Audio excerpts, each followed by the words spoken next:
You've spent 10 years or more perfecting your craft. Your clients get incredible results. But when someone asks, why should I hire you over someone that's charging half price? You freeze or you don't know what to say. Your expertise has become so automatic that you literally can't explain it anymore. It's like trying to teach someone how to ride a bike with only words. Well, did you know there's a cognitive bias that's making your hard-earned skills invisible to the exact people who need them most? And fixing it could double your inquiries in the next 90 days. I'm Doree, and I help solopreneurs turn their expertise into profitable content. Last year, I watched a brilliant consultant lose a $50,000 contract to someone with half of her experience. Why? Because she just kept saying things like, trust me, I know what I'm doing. Or, I've been doing this for 25 years, I know what I'm doing. But that's not enough anymore. Today, I'm breaking down exactly why your expertise becomes invisible as you get better at your craft. And more importantly, I'll show you the exact content formats that make your skills tangible and undeniable. We're talking about real examples here, not theory. Let's go. First, let me give you a little background, okay? I'm going to blow your mind with something called the curse of knowledge.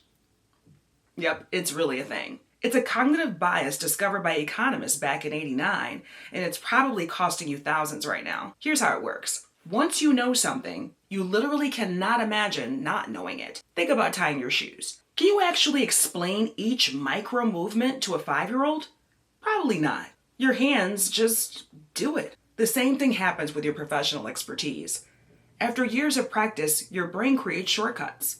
A voice actor reads a script and immediately knows where to breathe, what words to emphasize, and what emotions to draw out with their performance. A business consultant looks at a P&L statement and instantly sees the real problem hiding behind the numbers. But here's the kicker. The better you get at your craft, the worse you get at explaining what you do and its value. It's actually a sign of mastery. It's called unconscious competence. You're so good that you don't think about the steps anymore. You're almost working unconsciously.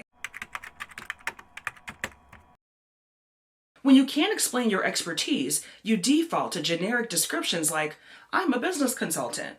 I offer coaching services. I do voiceovers. Well, guess what? So does everybody else, including that person who took a weekend course and decided that now they're a coach. The coaching industry is completely unregulated, so you don't need a certification to coach people. Likewise, anyone can call themselves a consultant. And pay-to-play sites?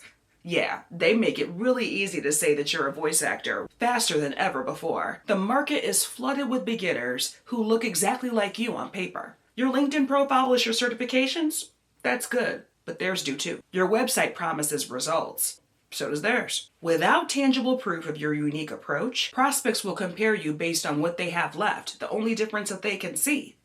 And that's price. I've seen this play out hundreds of times, even with my own businesses. An expert charges $500 an hour. The newbie charges $50 an hour. The client chooses the $50 option because they literally can't see the difference, only to come back 6 months later with a failed project, the results they didn't want, and then they're ready to pay the expert's rate. But that's only after wasting time and money. Please, if you don't pay attention to anything else in this video, listen to me right now. Stop trying to convince people you're an expert and show them. It's the concept of show, don't tell. Instead of saying, I helped a client increase revenue by 40%, show how you diagnosed that problem. What questions did you ask that revealed the real issue? What patterns did you spot that others missed? I'll give you another example. A consultant friend of mine noticed her client sales team was performing great, but their attribution model was broken. She didn't just fix it, she documented the entire process of how she did it. She showed how she spotted the discrepancy, which questions revealed the truth, and how a simple dashboard change could uncover $2 million in hidden revenue. I think that $2 million in hidden revenue, even $2,000 in hidden revenue, is worth more than 50. And in reality, that's what happened. The one piece of content generated 12 new clients. Why? Because prospects could finally see how her brain works. Then they could imagine her solving problems for them with the same systematic approach. And this works for any kind of expertise that solopreneurs have, no matter what kind of solopreneur you are. Okay, a few more examples. Voice actors, don't just share your demo reel.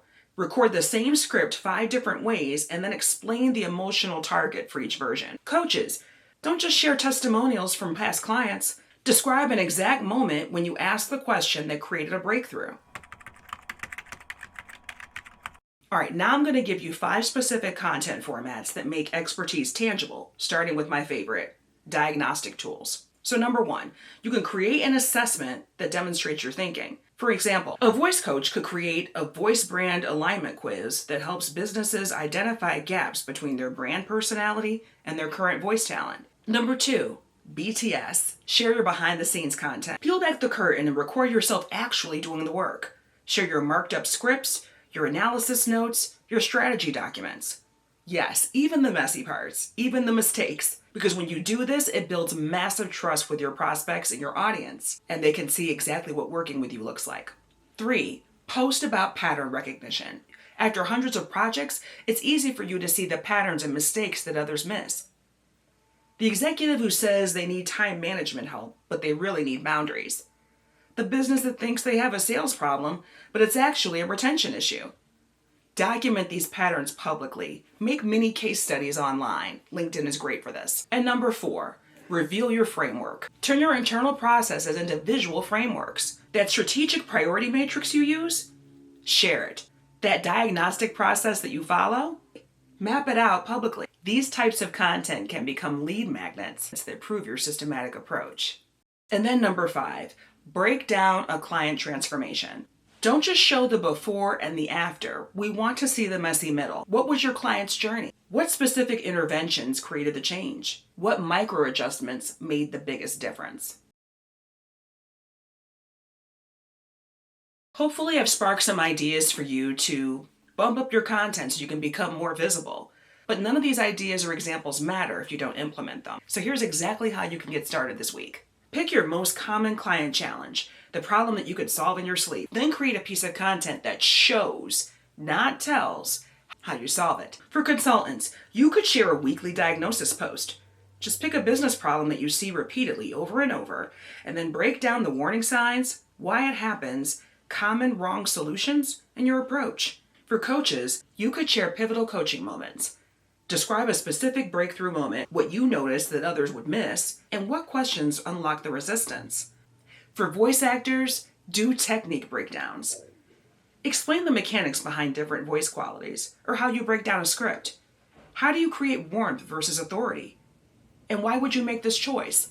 You can show physical adjustments, because just because we're acting with our voices doesn't mean we're not using our bodies. The key is consistency. Just making one piece of content's not going to change much, but when prospects can see your thinking and your skills week after week after week, without fail, they'll start to trust your expertise and feel like they know you even before they talk to you. The reason your expertise is invisible is because every day your ideal clients are choosing someone else because they can't see what makes you special. But you can change that starting now. The curse of knowledge isn't a weakness, it's just proof of mastery. You've just gotten so good that you forgot how to show it. So make it visible.